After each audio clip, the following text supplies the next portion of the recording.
in this proof, I think I kind of want to blow through it kind of quickly without all the taking the time to tell you to stop and pause and try it yourself.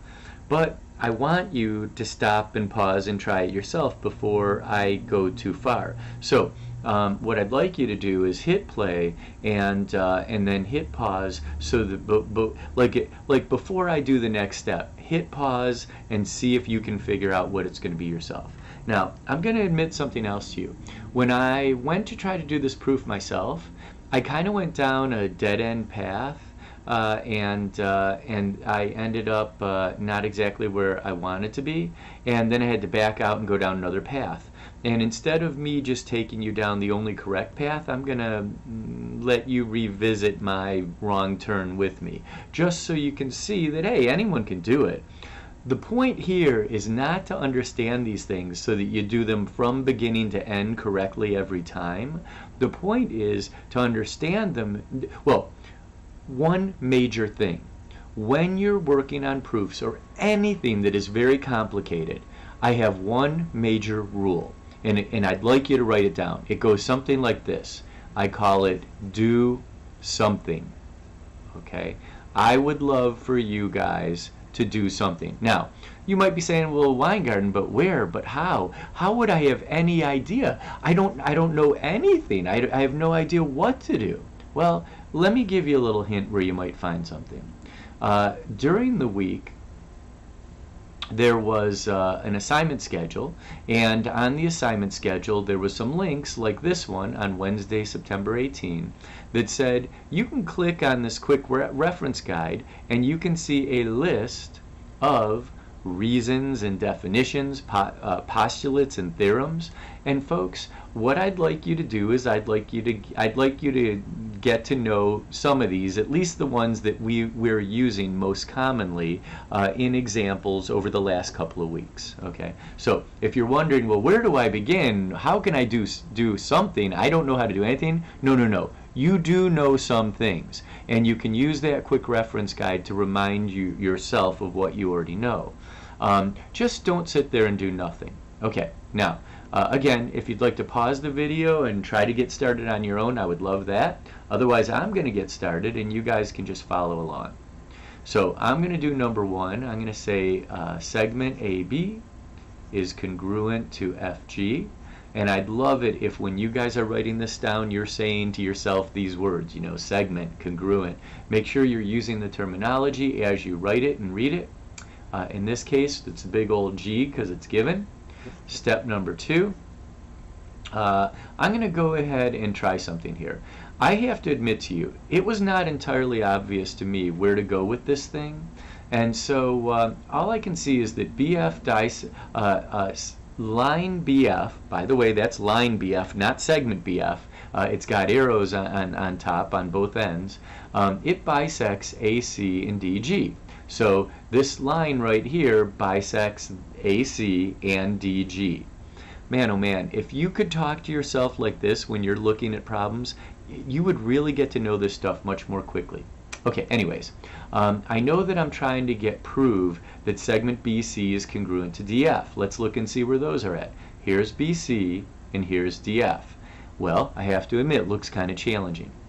One thing that I noticed is that when I see that I'm bisecting this segment and this segment, I noticed, and I thought I would write it down, real quickly I noticed that AB plus BC equals AC.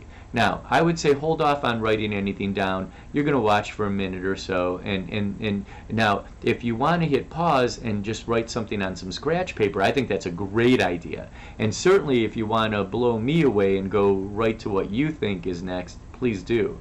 Or if you want to keep going with me on this path, that's fine too. It'd be lovely, for instance, if you could hit pause and tell me what the reason why this is. Anyways, I'm about to tell you. So let's see here. I'm going to say this is because of segment addition. I think it's a postulate. Segment addition. And so we know that if we have two parts of a segment and they make up the entire segment, if we add them together, we're going to get the segment. So that's the segment addition. I believe that's a postulate. Step three, I'm going to do the same thing for DF and FG. equals dg. And I'm going to use these double quote marks. That is a notation known as ditto marks, and that means that I'm just copying what's written above. If you haven't seen it before, hey, you learned something new today. Yay. Okay, now back to this. So I was kind of thinking, hey, I'm feeling good about myself. These seems like I knew I did something right. I followed my own advice. Do something, and certainly I did something. But then I'm looking at these guys and I'm thinking to myself, okay, well then how do I get to BC is congruent to DF? And I thought, I don't know if I went down the right road. I think I may have taken a wrong turn.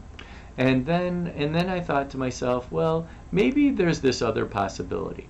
I can also see that because this BF is a bisector, that AB is the same as BC. These two are not, it's not just that this plus this equals AC, it's that AB equals BC. So I'm going to try that out and see what that does. Equals BC. And that I can say that is true because of, and again, if you know the definition, I'd love for you to do it first.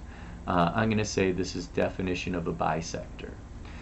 If you said something about midpoint, I would say, I'd take a point off for that. It is, you're close. Definitely, this point right here would be a midpoint, but what we know is that BF bisects. So we're going to use definition of bisector. Next, we can also say DF plus FG equals DG. DF, oh, I'm sorry. I just want to say DF equals FG. There we go. And again, definition of a bisector is the reason for that. And now I think I can do some stuff. Now I think I can put some things together to get to prove BC equals DF. Or they're congruent, I'm sorry. So here we go. Let's try some more stuff. Let's see here. Let's go ahead and say, well, man, I'd like BC to be congruent to DF. Here's BC, here's DF. Whoa, I think I'm seeing something. AB is congruent to FG, that was given. Here's AB, here's FG. I'm going to go ahead and say that FG is equal to BC. Now, technically I should say that they're congruent. I'm going to kind of skip a step here, and I would allow it for you to do on the test as well. In this case, FG equals BC. I'm going to say I'm doing that by substitution, but I am skipping a step. I never did say AB, the length of AB equals the length of FG. I really kind of need that as an extra step, but between you and me, it's going to be okay. So in that case, what I'm doing is I'm substituting in this FG in place of this AB, so it's FG equals BC. So that's substitution property. And then now I'm really close to BC is congruent to DF. So let's see here. BC, DF, FG, FG. Okay. So I'm just going to go for it and say that BC is equal to DF. And I'm going to say that that's true because of the transitive property. Because if A equals B and B equals C, then A must equal C. That gets me BC equals DF. And so I'm going to say that's transitive property. And then there's one more thing that we need to do to complete this proof, and that is we need to say that this segment is congruent to that segment. And I'm going to go ahead and tack that on in the end here. And if you knew the reason for that, I'd love you to hit pause and put it down. Otherwise, I'm about to give you a spoiler. I think it's definition of congruent segments. See, congruent segments have the same length. And so, therefore, if the lengths of two segments are the same, then the two segments are congruent. So we can do that. So that's not a terrible proof. It's a good extra practice. Again, I'm going to remind you, if you want to feel comfortable with these guys by the time we get to the day of the test, I would say go back through the videos for the lessons from this last week or so, and go through the student journal, cover up whatever work you did, and try to do the proofs on your own. Even this one, you know, go back through and rewatch the video and see if you can do the whole proof on your own from scratch. All right, good luck, folks.